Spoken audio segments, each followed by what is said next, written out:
Puede que no sean los más bonitos, ni los más espectaculares, ni los más salvajes. Puede que no, o puede que sí. Pero de una cosa estoy seguro, son los mejores. Son coches que hicieron historia en el mundo de los rallies y que siguen vivos. Bienvenido a Garage Hermético. Enciérrate con nosotros.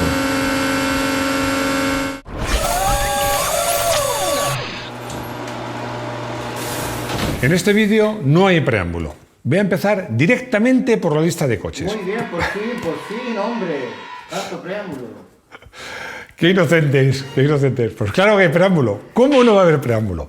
Tengo que contar muchas cosas antes de empezar con la lista de coches. Por ejemplo, contaros que voy a hablar de coches desde que empezó a haber Campeonato del Mundo. El Campeonato del Mundo de marcas empieza en 1973 y el de pilotos en 1976. Lo segundo, en esta lista hay solo un auténtico Grupo B.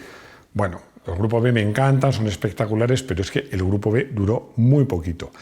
Lo tercero, una reflexión muy interesante, porque en esta elección que he hecho de 10 coches, solo hay una marca que tenga 2, que es Lancia. Pero es que encima Lancia tiene 2, habiéndome dejado fuera nada menos que al Fulvia, al 037 y al S4. Es increíble lo que fue Lancia y lo que es ahora. Pero para llegar a 10, a una lista de 10, he tenido que quitar muchos coches que me han dolido. Por ejemplo, Saab 96, el Mini, el Porsche 911, el R5 Turbo, Subaru Impreza o el Volkswagen Polo.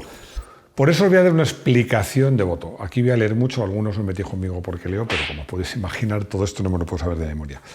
Bueno, el Mini ganó 4 veces Montecarlo, y los más Montecarlo. Y los más listos te dirían, no, Máximo, te has equivocado, fueron 3. No me he equivocado, fueron 4. Lo que pasa es que una se la quitaron, con todo mi respeto, los franceses, por una chorrada de un faro, pero honestamente, realmente ganaron 4. Pero bueno, oficialmente ganaron 3. Pero, bueno, además os lo digo, la del 64, 65 y 67.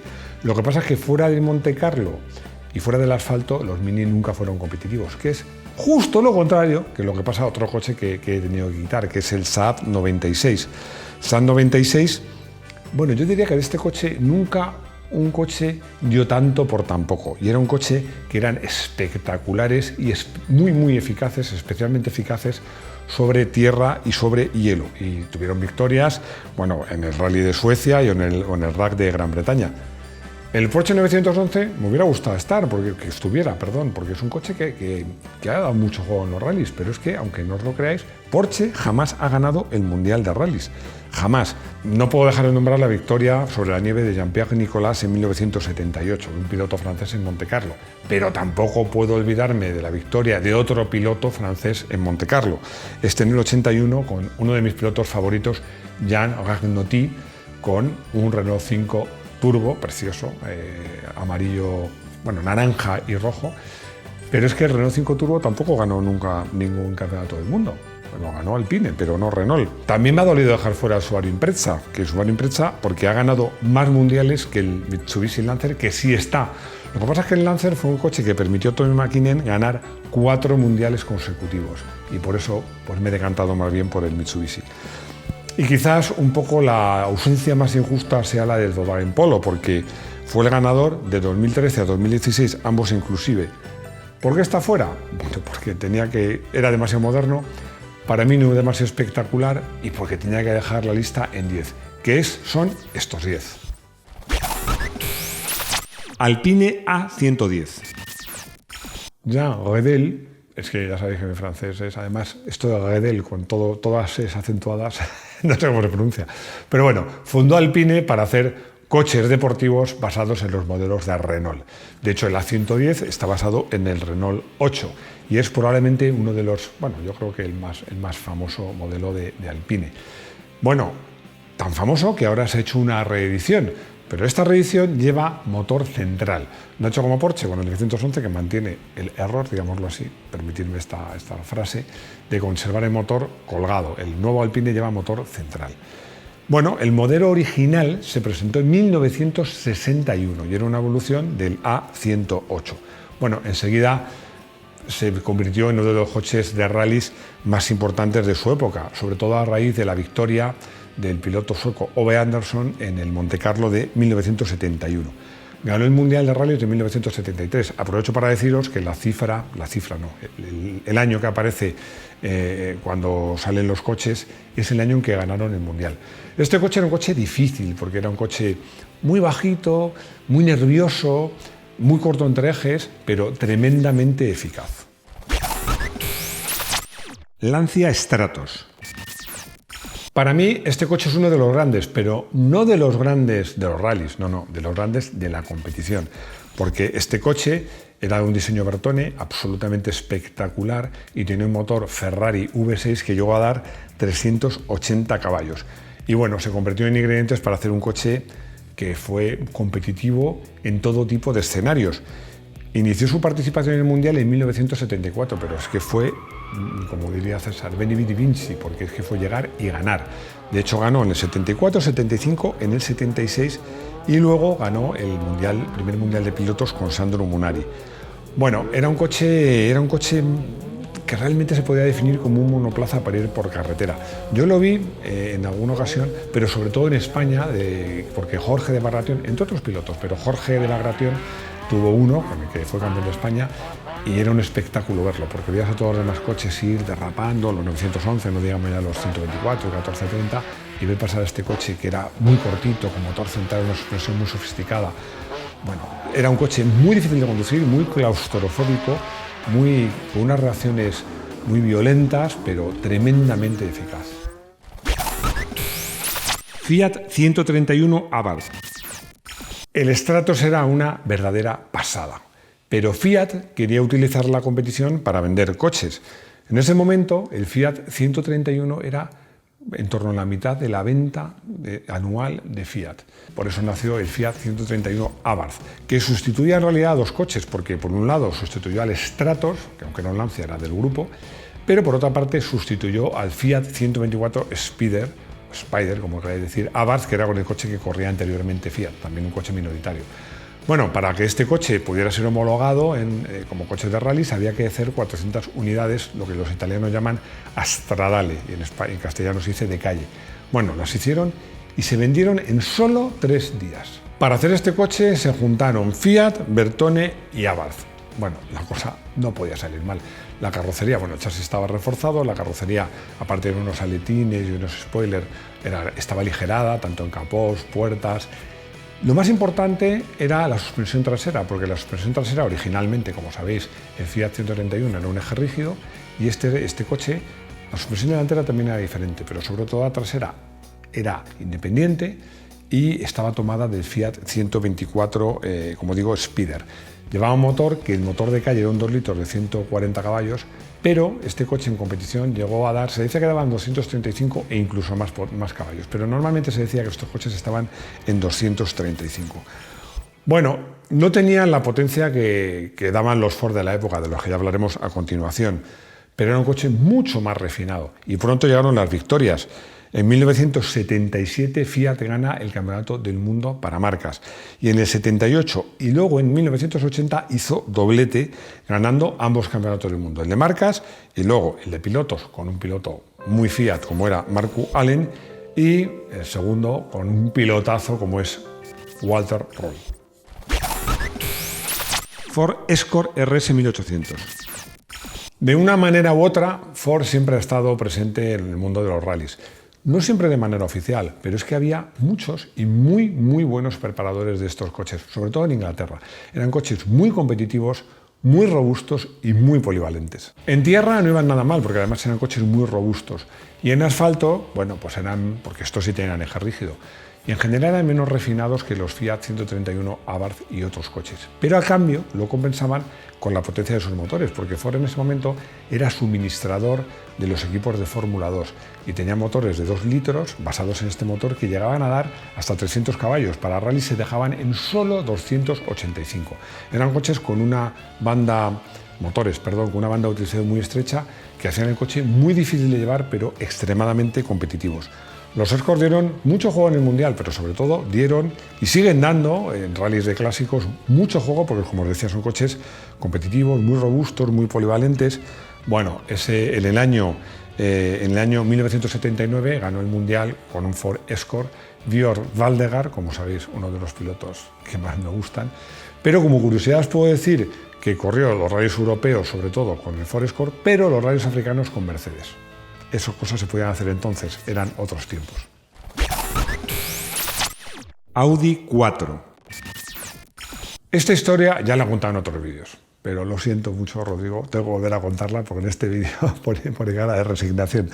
Es imprescindible contarla, porque, a ver, Audi quería volver a la competición. Bueno, quería ir a la competición para conseguir mejor imagen de marca y para conseguir sus coches fueran considerados como premium. Y pensó que el mundo de los rallies era ideal. Sobre la base de un Audi 80, los ingenieros de Audi hicieron un coche de rally con un motor más potente y sobre todo con tracción total. Lo probaron y bueno, les parecía que iba pues, de fábula. Dice, bueno, esto va muy bien. Pero claro, una cosa es que lo pruebe un piloto de la casa, un probador, o lo prueben los ingenieros, y otra cosa es que lo probara un piloto de renombre, un piloto de prestigio y que supiera ir rápido y que tuviera opciones de ganar un mundial con un coche de rallies. Entonces llamaron a Hannu Mikkola. Hannu Mikkola le hablaron, no, bueno, los chicos de Audi han hecho un Audi 80 con tracción total, bueno, quieren que lo pruebes. Fue muy poco entusiasmado, hasta que lo probó. Los que estaban allí dicen que según se bajó del coche, dijo, yo quiero llevar este coche, ¿dónde hay que firmar? Bueno, no voy a decir mucho más, solo voy a decir una cosa, con la excepción de lo que yo considero un milagro, que es que Lancia ganara con el 037 el Mundial de 1983, nunca, desde la aparición de la Audi A4, nunca jamás, con esta excepción, ha vuelto a ganar un coche en el Mundial de Rallys que no sea tracción total. Peugeot 205 Turbo 16. No es mi grupo B favorito ni uno de los más espectaculares, pero justo reconocer que fue el dominador de esa era dorada de los rallies. Y ojo, eso tiene mucho mérito, porque en la época de grupo B había coches muy buenos y marcas muy implicadas.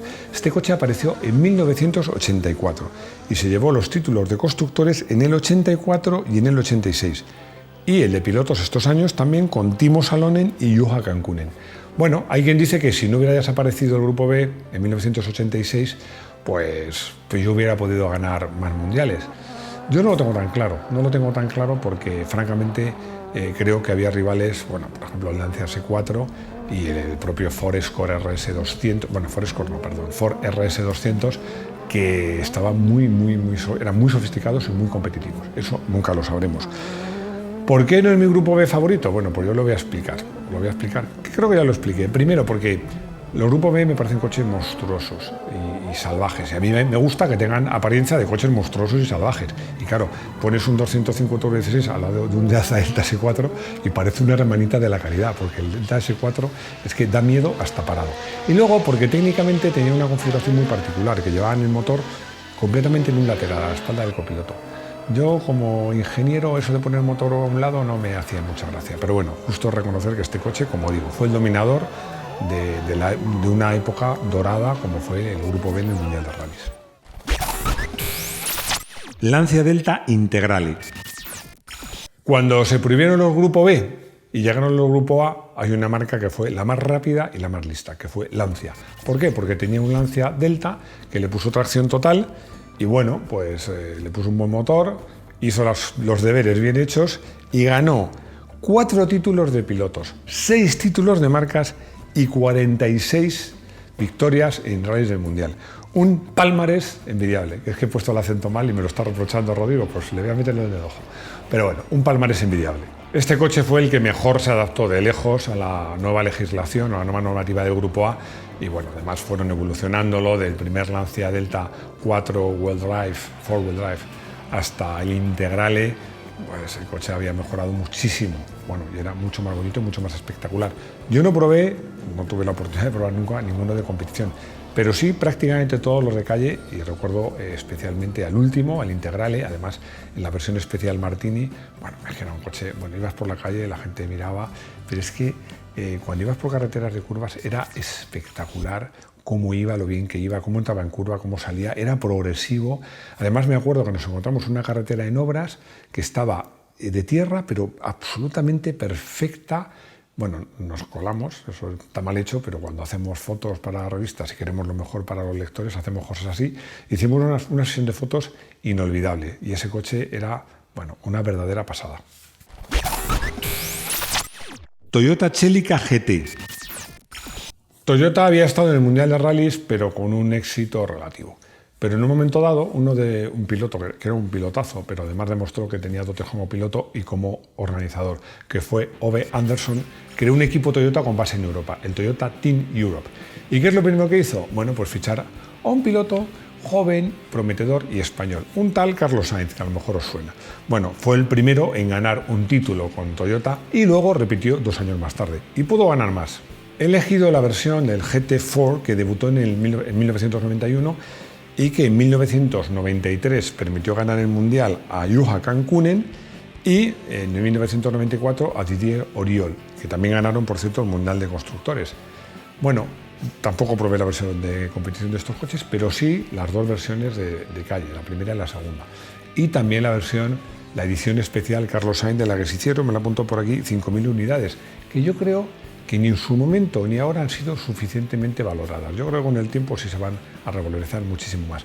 Yo creo que tiene que ver, aunque este coche, que era una pasada, pero como coche de calle, realmente esos 208 caballos que anunciaba no parecían suficientes, decepcionaba un poquito. Nada que ver con el Lancia Integrale como coche de calle, de competición es otra cosa. Mitsubishi Lancer.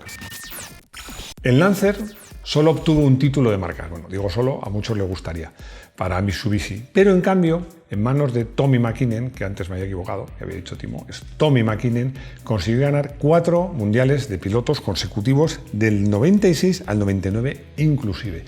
Este coche llegó al Mundial en el 92 y de la mano del equipo de competición de Mitsubishi, que se llamaba Rally Art, que fue evolucionando el coche permanentemente, pues la verdad es que es un coche que dio muy buenos resultados en rallies. Además llama la atención porque Mitsubishi eligió un coche para correr el Mundial de Rallys, que era un coche muy grande. Las demás marcas pues tenían coches de menor tamaño, pero el Lancer era un coche bastante grande. Pero bueno, eso no fue ningún problema para Mitsubishi, para que el Lancer se convirtiera en un referente en todas esas evoluciones. Todavía hoy sigue siendo un coche extremadamente competitivo, sobre todo en la categoría de coches de serie, lo que se llama Grupo N. Yo he probado, no sé si todas las evoluciones, pero casi todas. La que más me impresionó en su momento fue el Evo 5.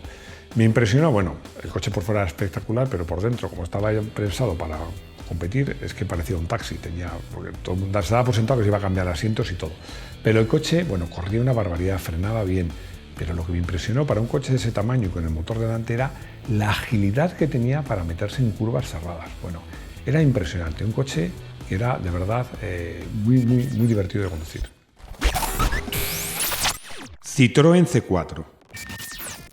El C4 quizás no sea uno de los coches más espectaculares de la lista, aunque a mí me parece un coche especialmente bonito, pero sin duda uno de los más efectivos, porque ganó 4 mundiales. Bueno, es que además sustituir a nada menos que al Citroën Sara World Rally Car no era fácil, pero el C4 lo consiguió. Y yo insisto, a mí me parece un coche francamente bonito. Os quiero recordar que hemos abierto un área premium de pago al precio más reducido que nos permite YouTube, 0,99 € al mes. Nos gustaría que nos apoyaseis para seguir produciendo vídeos con más calidad y a cambio os ofrecemos algunos vídeos extras, un poquito más íntimos y personales. Os van a encantar. Por supuesto no es obligatorio suscribiros. Seguiremos con nuestros 3 vídeos semanales, pero vuestras aportaciones son muy valiosas para el equipo de Garaje Hermético. Este coche no lo podía meter en la lista de los 10 coches más mejores de los rallies, pero para los españoles es un coche muy especial. Estoy hablando del SEAT 124 Especial 1800, porque es un coche que el equipo oficial SEAT fue capaz de ganar al equipo oficial Ford, que en el 77 hizo podio en Montecarlo, bueno, hizo tercero, cuarto y séptimo.